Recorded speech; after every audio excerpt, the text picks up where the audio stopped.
seems when it comes down to food and wine pairing that people get very nervous. They've been told all these rules and things they shouldn't do, but really if you follow a few simple steps, you can really create a perfect combination. Some of the things I like to do are to take light-bodied wines and pair them with light-bodied foods. For example, a crisp, bright Sauvignon Blanc with a filet of sole. Similarly, you could take a really rich wine, such as a Syrah, and that would pair very nicely with short ribs. It's important, too, to think about the cooking technique that you're using. Chicken can be made in so many ways. If you have something that's poached versus something that's grilled versus a roasted chicken, many different wines could go with those different types of food.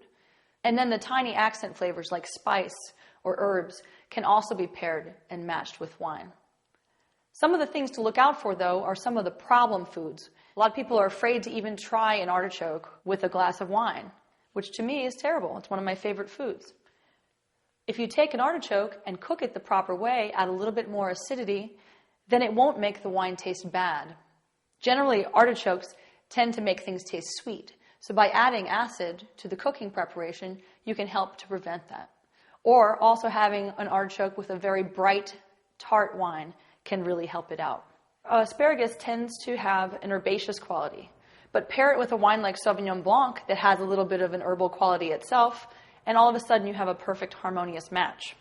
At the end of the meal, one of the most difficult things to pair is actually dessert. Because desserts are sweet, sometimes they can make wines taste overly sour.